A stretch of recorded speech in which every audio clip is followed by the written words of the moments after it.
early to explore space, born too late to explore the world, born just in time to engage in discourse about RPF. Now, I'm a teenager, so I wouldn't exactly call myself a veteran of anything, except maybe real person fanfiction. I was there for heat waves, I was calling Alexander Hamilton bisexual, for cold in my professions, warm in my friendships. I'm a bit too young for Pete Wentz and Mikey Way's Summer of Like, but rest assured the thought of it makes me want to chew on cement. I doubt the is RPF ethical debate the internet loves rehashing every 6 months or so is ever going to get settled, but this video isn't about that. This video is about gay hockey players, not those ones. These ones. But we've got to talk about it. Heated Rivalry, not the series that Netflix wanted to dominate the airwaves in December of 2025, but the series that did it anyway. If you somehow don't know what it's about yet, Hudson Williams plays Shane Hollander, an ingenue-type star Canadian hockey player embroiled in a, you guessed it, heated romantic/erotic relationship with Connor Story's Ilya Rozanov, a cocksure Russian player. To be honest, hockey's mostly window dressing for the romance. People went rabid for this series when it first came out, to the point that real-life hockey institutions scrambled to capitalize off of its success. I saw you, TD Garden ginger ale tuna melt combo. Ottawa Senators inviting Rachel Reid to a game, you were not slick. You could say it was a lot of chaos. There were a lot of winners that came out of Heated Rivalry. Obviously, Stories and Williams' overnight explosions to fame. Canadian soft power. Queer television. But arguably none more so than the San Jose Sharks. In terms of AO3 statistics, which are obviously the only meaningful metric for measuring fandom popularity, the Sharks have been absolutely dominant. In the 1.5-ish years between March 2024 and December 2025, star player Macklin Celebrini was featured in 1,078 fanfictions. In the 6 months since then, this number has essentially tripled. And when you compare that with the growth of the other top 5 most popular hockey players on the same fanfiction site, AO3, the impact of Heated Rivalry on Sharks stonks has been undeniable. Just recently, as of the time of writing this video, the Sharks won the fan-voted title of Best Heated Rivalry Cash Grab at the Vizies, a series of satire hockey awards presented by Offsite News. Calling someone a Sharks fan on hockey Twitter has become synonymous with calling them an annoying new fan who doesn't know any of the rules and wants the players to make out Holanov style, which is obviously quite problematic for a number of reasons, mostly misogyny. We're not gonna get into that though. Why have this new influx of Heated Rivalry fans, or rather fans of queer romance, flocked in such disproportionate numbers to the Sharks? Well, the answer is quite simple. The Sharks are a young, hot roster, building around a generational game changer in the form of Macklin Celebrini, who already has a pre-established romantic prospect/shipping partner in the form of line-mate Will Smith Hockey. But the Sharks are far from the first NHL team to have fallen victim to shipping, or /fandom. Before Celebrini and Smith, there were Kane and Taze, Konechny and Patrick, Zegras and Drysdale, Marner and Matthews, of course Crosby and Malkin. The list goes on. And even before the advent of AO3, people were shipping hockey players on mailing lists and Yahoo groups, or forums and blogs on ye olde internet. The question is, then, why?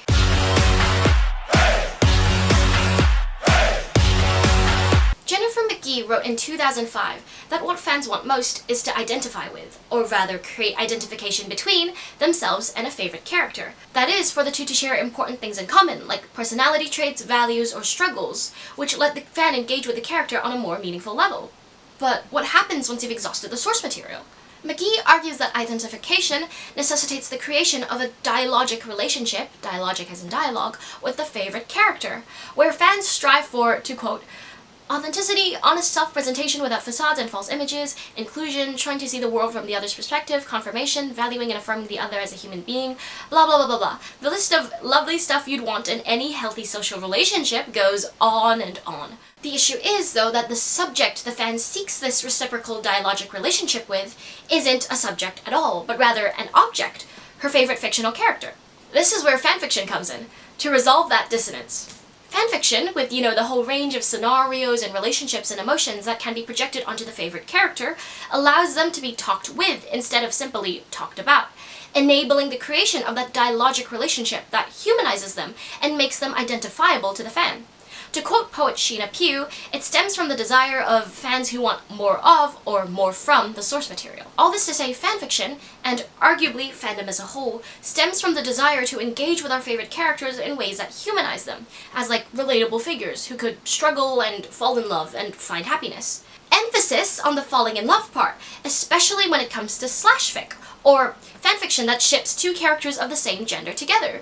Slashfic is a significant, if not the most significant, subgenre of fanfiction. Henry Jenkins, a foundational scholar of fan studies, wrote about fanfiction through the framework of textual poaching, a subversive act that takes the power to create meaning out of the hands of the homophobic, misogynistic, racist, and otherwise oppressive producer, and into the hands of the usually queer female fan, empowering them as a liberator and activist. You know, a Robin Hood type, stealing storylines and poorly written characters from the rich and redistributing gay fanfiction among the poor. Authors have similarly posited writing fanfiction as an act of resistance, where marginalized communities can identify fissures in the facade of a mainstream prejudiced text and pressure those fissures into becoming a home in a hostile media landscape. It stands to reason, then, that the motivations behind writing fanfiction are much the same as the motivations behind writing real person fiction, or RPF, or fanfictions about real people. Except in the place of a favorite fictional character, you have a favorite celebrity,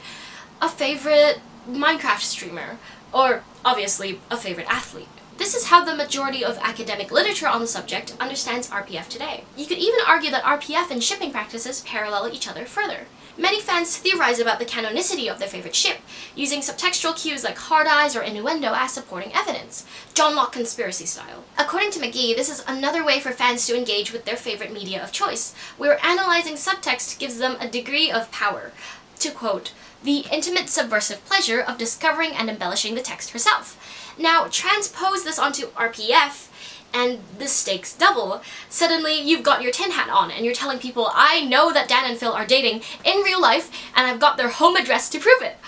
Obviously, not cool, very problematic, very stalkerish, you know, we're not into that. At the core of it, though, RPF indulges in that very same transgressive pleasure. The difference being, as I'm sure any respectable RPF enjoyer or writer is screaming at their screen, we know it's not real.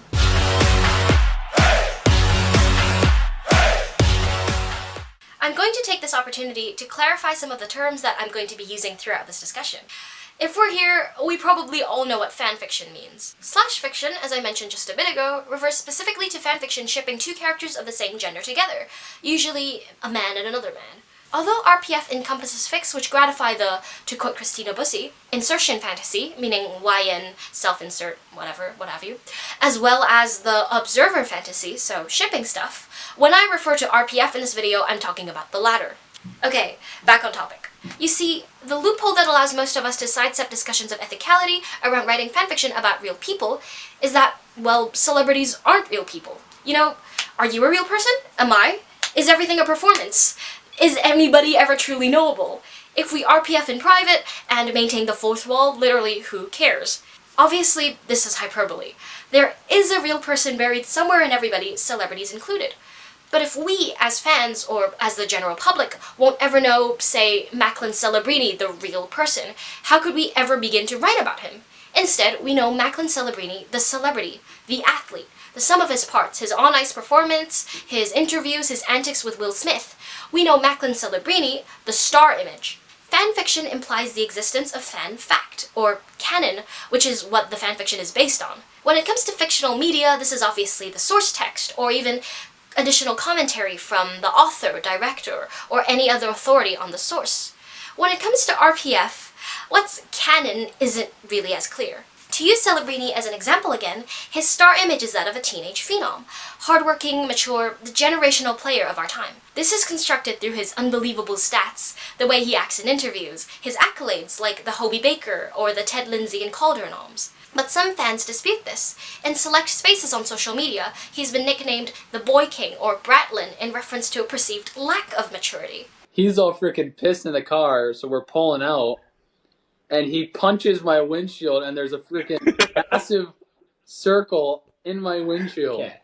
Okay, you get. I mean, you're known to do a couple. He's known to spaz out a little bit. Okay, No, you think? We've been drive with. All right. So That's sounds like I don't know. What did you want? I don't know. Kind of disappointed.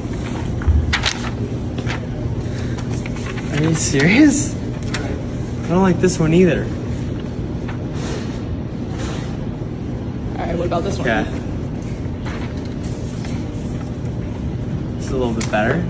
All this to say, unlike the world building of a sci-fi series, the star image of a celebrity isn't something that's universally agreed upon and stable. Maybe a better way to conceptualize the star image is as Milena Popova does, by applying Direco's ideas about archontic texts. Simply put, by understanding the star image as an archive. That's kind of our own.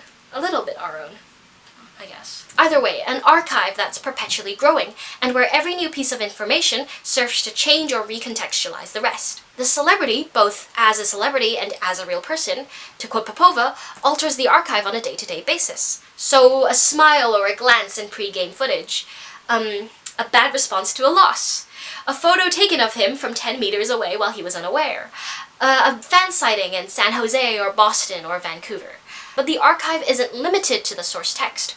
Using this framework, every new piece of information impacts the archive as a whole. So, for example, a very well-written web weave. In the context of RPF, Bussy argues that fans take this complex star persona and make interpretive decisions about what to include or omit from the celebrity's characterization, in the service of making them more interesting, intelligent, or vulnerable, and thus more desirable, identifiable, and available. In the words of this evergreen Tumblr post, about 90% of fanfiction takes place in a utopia where men are thoughtful and unsure of their place in the world. To use a less abstract example, many fic writers choose to omit the fact that the celebrities they're writing about are publicly married, especially if they have children. Basically, RPF is commonly understood through much the same lens as other fanfiction is, with the exception that the text it poaches from isn't any book or movie or TV series, but the celebrity's star image. Keep this in mind for now.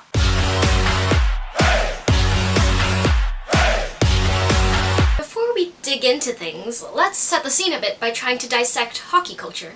Ice hockey is deeply entrenched in Canadian national identity, part of the mythos that makes Canada, Canada.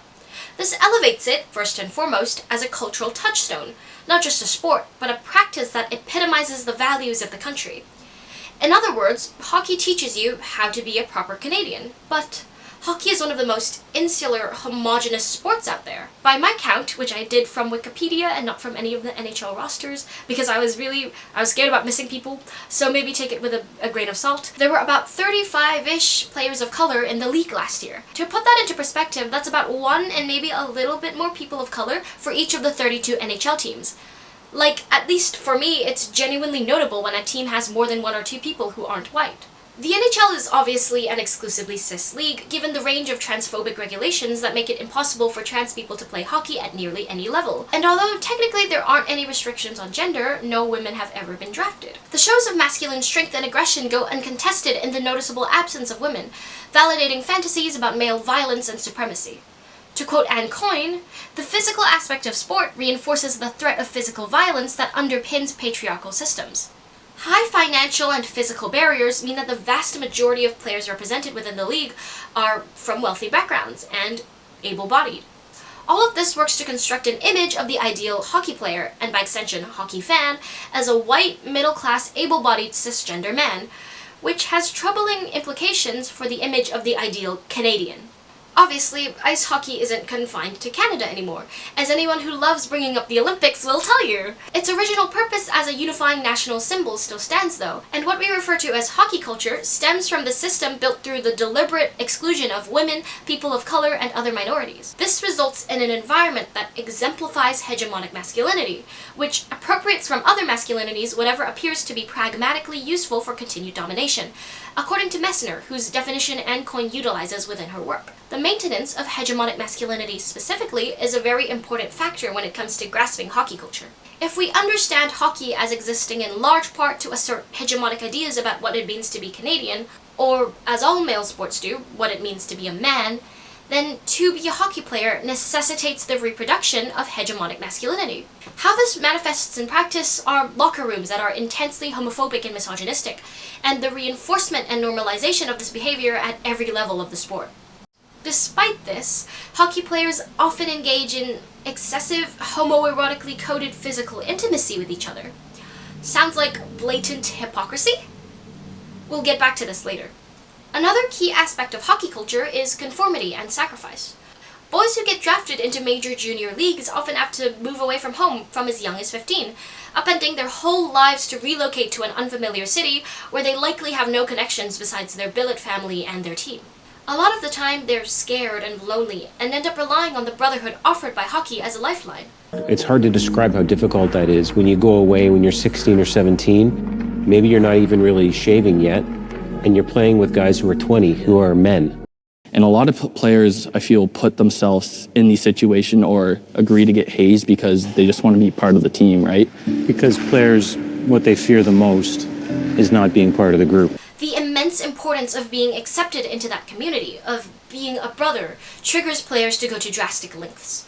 He heard this year that at a rookie party in Ontario, there was this game. You guys heard of this game, the dick beer?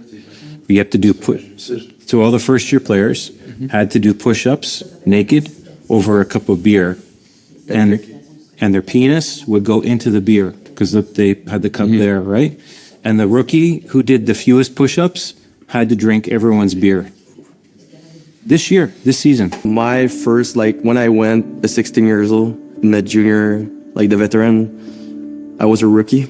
So there was a thing that we need to eat a cereal in the ass of someone. And yeah, okay, for the rookie. The sexual undertones and designed humiliation of hazing and other initiation rituals force players to quash their own pride, self-respect, and dignity in order to participate in a tradition that is necessarily unpleasant. The result of this, as Júlia Zen Dariva describes, is a violent lesson in conformity, where the self is sacrificed to become part of the team. This lesson rings true across hockey. Any kind of deviation from the norm is highly discouraged. As a result, hockey players, and often disproportionately players of color, are punished for the crime of individuality. To quote Coyne, quoting Connor McDavid, "In hockey, there's definitely that middle ground where you need to be, and as soon as you get out of the middle, you start getting tripped again."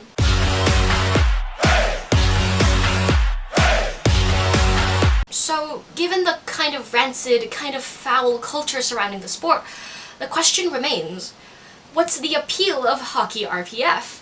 Besides the obvious flaws, it's kind of niche, at least outside of North America, and a jock thing, completely incomprehensible to the average nerd type who liked fanfiction in middle school.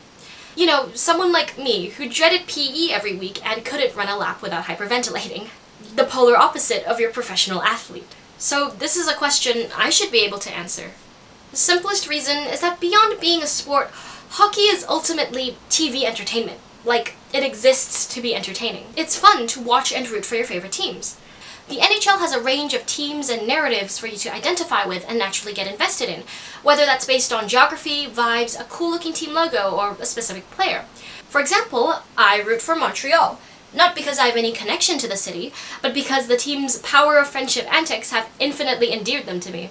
The NHL shares the term season with TV because, well, it airs on TV, but the similarities run deeper.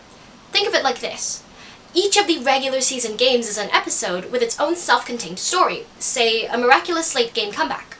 But each point gained from a win or a loss contributes to an overarching narrative, which culminates in an epic finale at the end of the season in the form of the playoffs. Personality-based marketing material like the Sharks' Teal Talk or the Habs' Agree to Disagree, it may also be Agree or Disagree, I've forgotten, work to further commodify the players as characters within this narrative. Sports media and commentators work to further construct narratives surrounding certain players or teams, for example, the downward trajectory of the Toronto Maple Leafs, or the ticking clock of Connor McDavid's Oilership based on material surrounding the league like contract and insider information. An integral part of any good TV show is the relationships between the characters, and the NHL is no different, whether that's a vet-rookie mentorship, a heated rivalry, or an especially intimate partnership.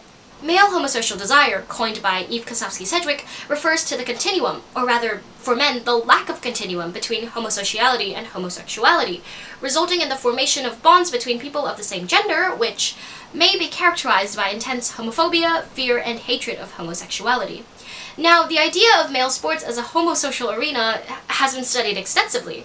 To quote Júlia Zen Dariva, Homophobia is not a fault, but a feature of hockey culture, complexly set up to allow players to relate to each other intimately and control each other's performances of masculinity. Basically, it's the ultimate no-homo blanketing the entirety of hockey culture, erasing potential queerness in especially close male-male relationships into pure platonic friendship. Mac, just want to quickly ask you about your brother, not older brother Aiden, who you play with in Shaddix and BU, not younger brother RJ, who's a little stud and looks just like you, but Will Smith, your brother from another mother. Or, as hockey media might call it, a bromance. Social media marketing and the commodification of player relationships have made the bromance into the epitome of homosexuality, used to police understandings of masculinity and intimacy. To quote Elise Vist, hockey players, especially important teammates, are supposed to have chemistry. They're supposed to get along and be buddies, because instability in the locker room and intra-team conflict is dangerous to team cohesion. So we want to see teammates hanging out and being BFFs. However, that BFFdom must be policed so that it stays on this side of gay, and that's where the bromance becomes a useful tool. On one hand, if it's obvious two players are doing numbers both within hockey and within the fanbase, the fact of the NHL as a product is that this relationship must be capitalized on. On the other hand, this relationship can't be made to seem too gay, because that runs counter to the ideas of masculinity that prop up the sport. The term bromance effectively negates those concerns, transforming an ambiguous relationship that the fandom, or RPFers in particular, could see queer potential in, into a brotherly bond. It also recontextualizes a lot of the suspicious engagement-baity activity that official league channels might engage in. With bromance in mind, when the NHL tweets about Macklin Celebrini and Will Smith, they are not milking the crap out of shipping two of their employees together. No, because they can't mean Will Mac, the ship. Instead, they're celebrating a dynamic duo of boy best friends. Will Mac, the bromance, the normal term that sports media and even our own beats used to refer to them. The onus for reading into the homoerotic implications of the tweets, and possibly their relationship, is shifted onto the RPFer, whose queer ideas sully the purity of the platonic bromance. While this environment may seem counterproductive to the production of RPF, in truth, the framework of the bromance serves to inform common hockey RPF narratives. What the wider fandom and RPFers see in certain relationships is the same. To use Celebrini and Smith as an example again, they are electric on the same line.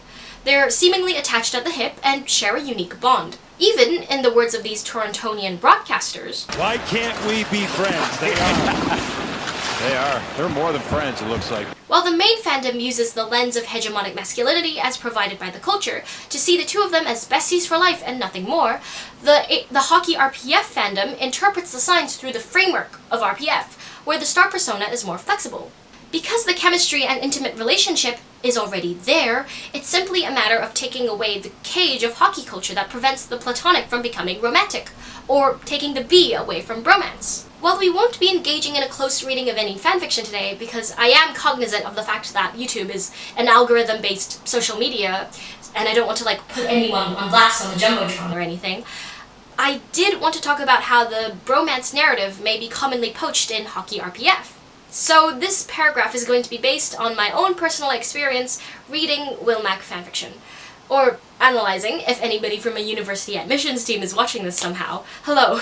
Anywho, a lot of canon-compliant Will Mac fics feature the characters as unaware of their own feelings as romantic, or engaging in friends with benefits explicit behavior. The justification of homosexual acts using the rhetoric of the bro job or just bros helping each other out is common, as are themes of internalized homophobia.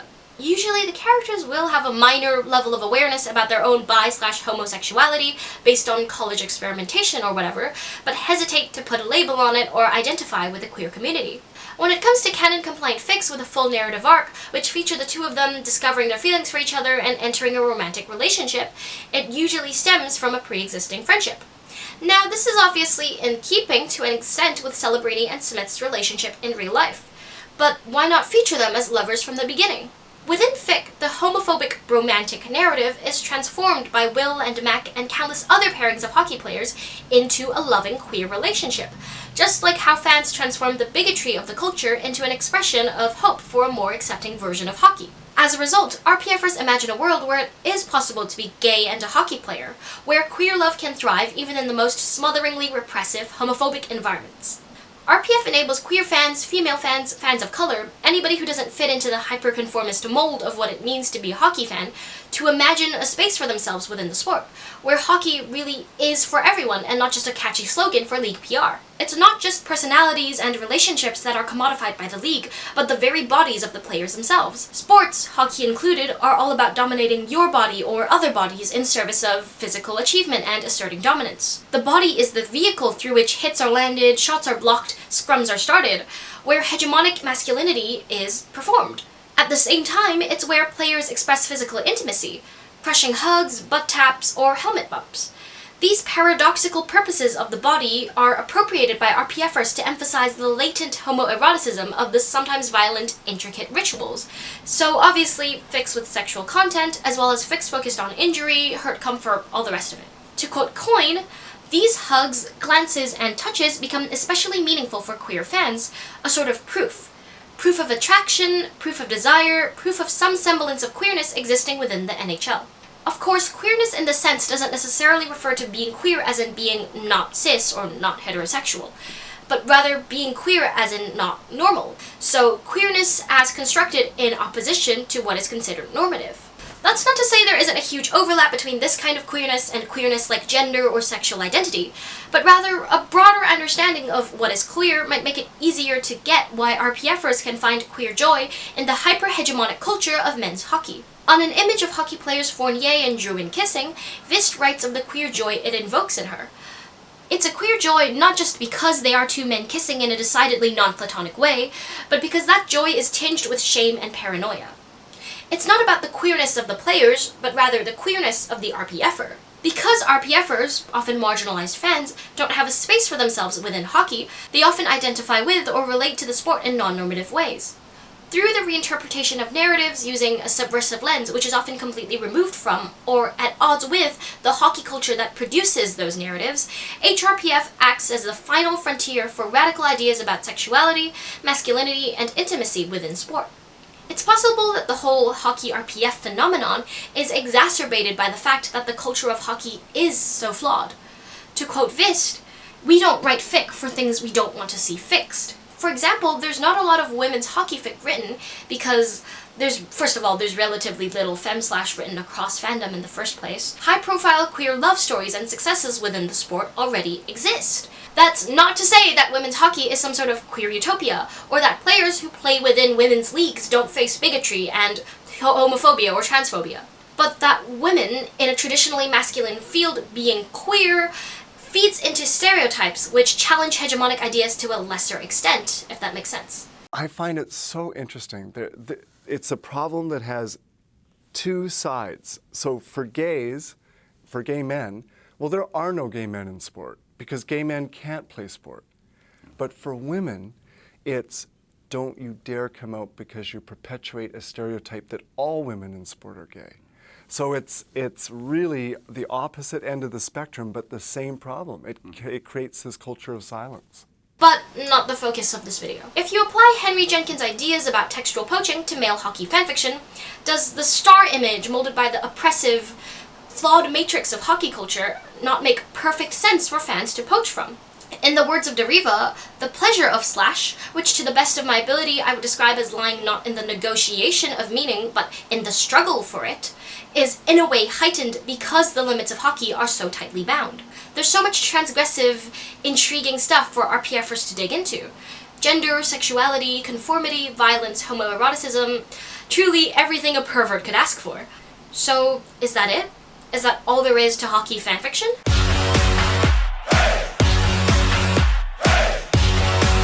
The first elephant in the room is race. Although hockey actually isn't the most popular sports RPF fandom, that honor would go to football or soccer, it is the most popular English language sports RPF fandom. Hockey as a sport carries so much less cultural significance than, say, basketball or even American football, it's kind of difficult to ignore that its fandom prominence may be because, unlike all these other sports, hockey is so overwhelmingly white. Fandom is, at least stereotypically, just as white. They produce subversive narratives to a point, that point being race. While this may be a reflection of hockey culture's hegemony of whiteness, that's not really an excuse when similarly hegemonically policed themes like sexuality are almost always explored within fanworks. Not to mention, the players written about are almost always white. Hell, even in a black majority association like the NBA, somehow 2 white guys still make up the second most popular ship. So this is a problem that exists across all of fandom, really, and hockey is no different. Countless scholars have critiqued the framework of textual poaching. The image of the noble scholar poses the writing of fanfiction as inherently subversive.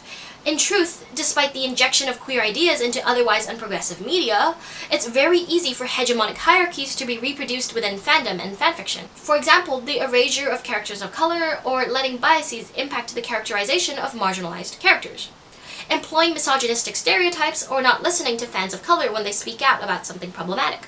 Either way, you can't really explore the why hockey RPF question without addressing the easiest answer: whiteness. I absolutely have not covered the complicated relationship between fandom, race, and activism in the depth it deserves here, but a lot of the sources I've used in this video do provide really insightful explorations about the topic, specifically in the realm of hockey. For example, how black players are stacked into enforcer roles, how black, Asian, and indigenous identities within the league are detached from their identities in order to play the white way, or the excessive media criticism of players like PK Subban. I encourage you to check them out. The second elephant in the room is RPF really a misnomer then, if we're all writing about the star image? Well, that's what RPFers claim and like to pretend is true. But can this be true if the archive a character is based on is so thoroughly linked with the person in real life?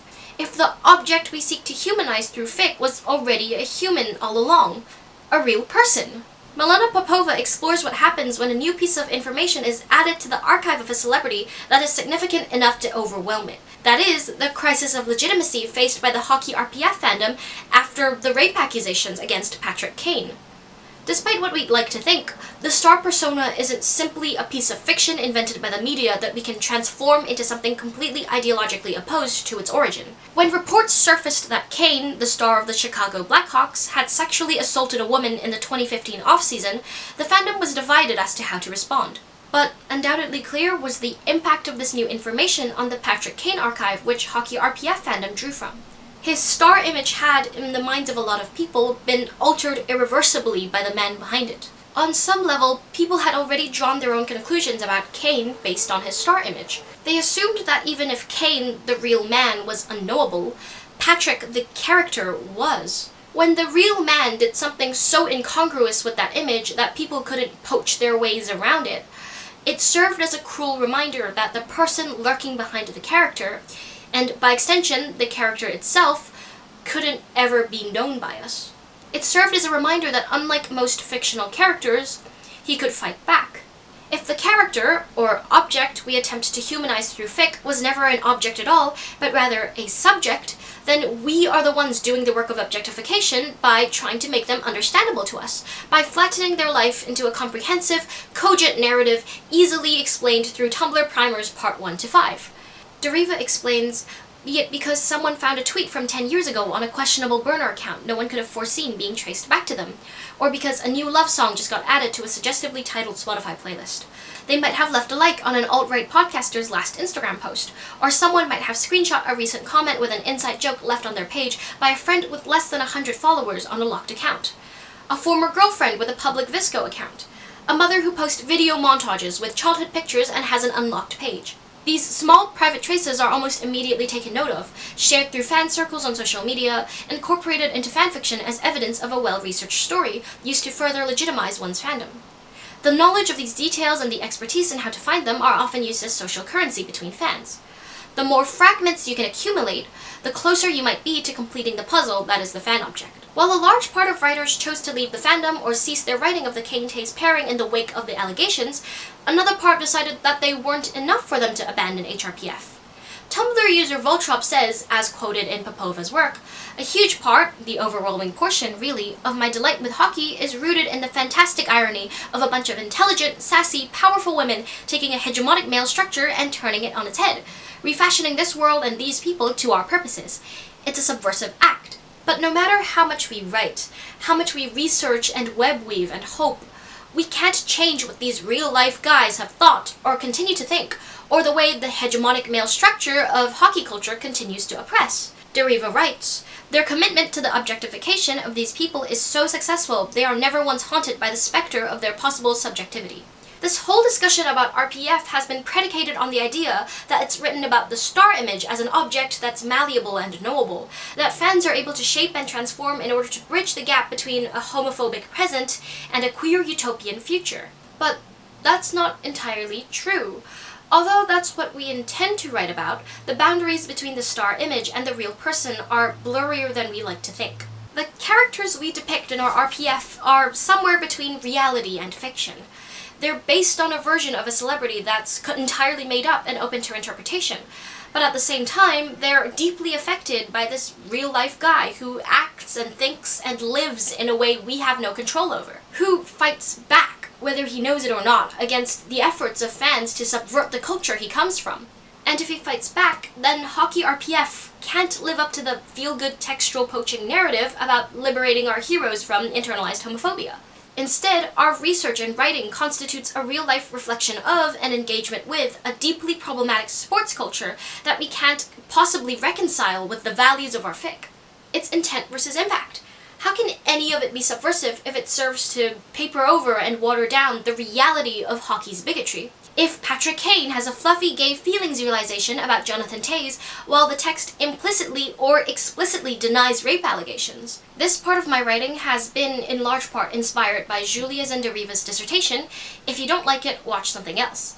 I've quoted from her work liberally throughout this entire discussion, and it was genuinely a really brilliant and quite a moving read, too. When I first started research for this project, I didn't think that the dry academic reading I'd have to do would be funny. It was funny. So if you take away anything from this video, please, please, please go and check that out. This isn't a situation where we can just point at a few bad apples and go, oh, well, I'm not writing about them, so I'm good. This is a league-wide problem, a culture-wide problem. Your favorite hockey players, and mine, are never more than 3 or 4 degrees of separation away from a homophobe, a misogynist, or even a rapist. Every single player in the NHL is, at least on some level, complicit in the perpetuation and reinforcement of the white male supremacist myth of hockey. The same myth we create fantasies about. Are we as fans complicit as well? I want to emphasize that this isn't the morality Olympics. I'm not trying to say you can't enjoy hockey or hockey RPF. No piece of media is ever entirely unproblematic, and if you derive joy from it, then good for you. But it's important for us to do so critically and self-awarely. You know, it's interesting to explore when the fanfiction about a piece of problematic media is so closely intertwined with the very thing that problematizes it. In this case, the culture or the real people. Now, in the context of fan culture, it's nigh on impossible to engage with a celebrity as a subject. The star image may be more imbricated with the real person than previously thought, but it's still an image.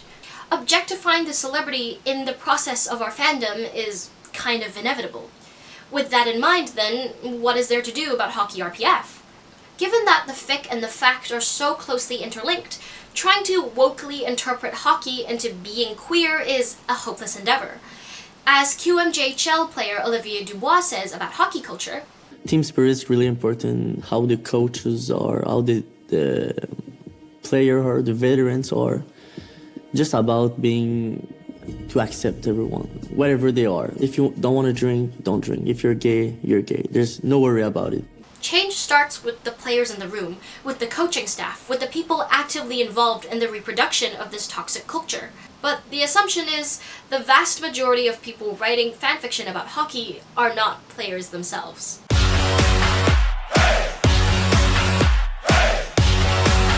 The official story is that there are no queer players in the league. I can say this with a pretty high degree of confidence. That's not true.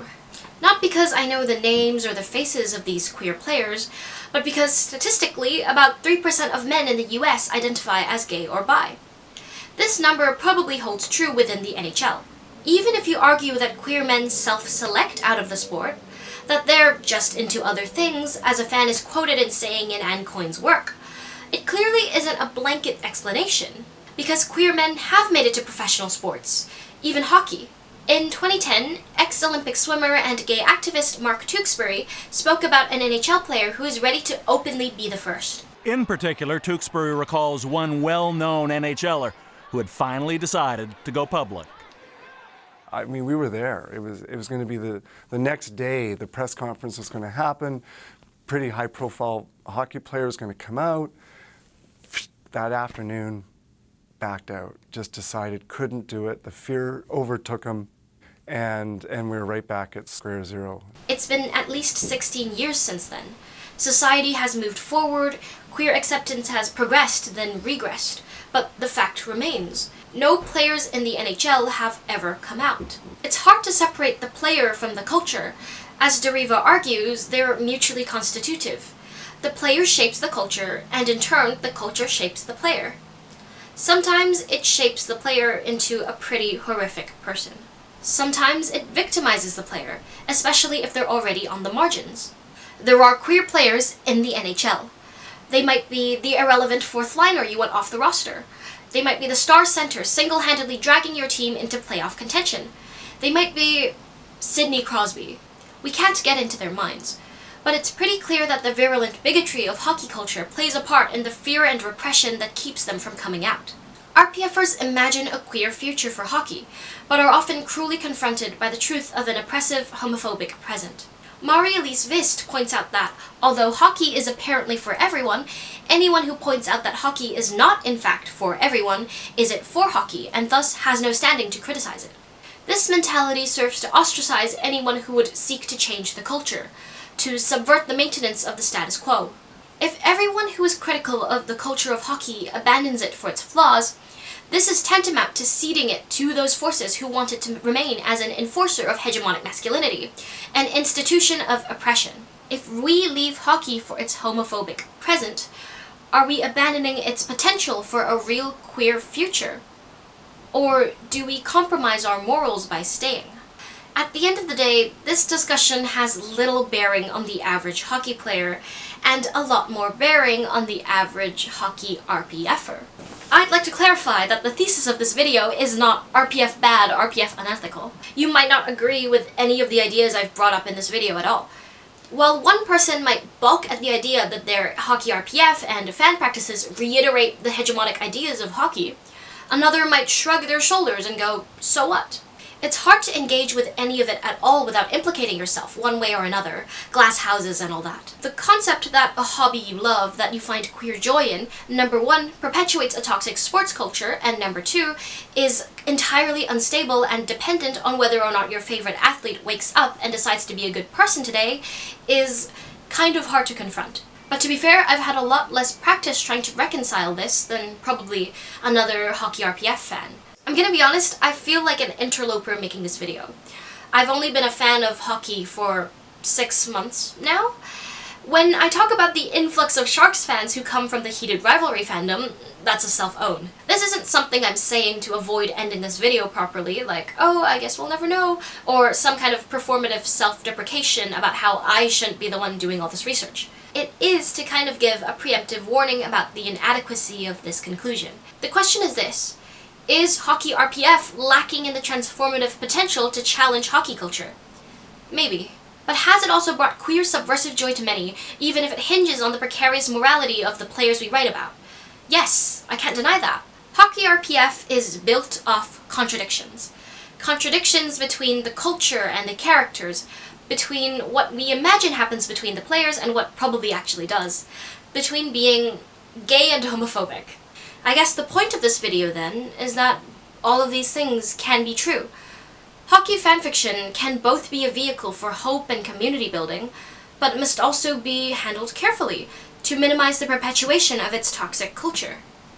But when it comes to RPF, you should always approach your heroes with caution.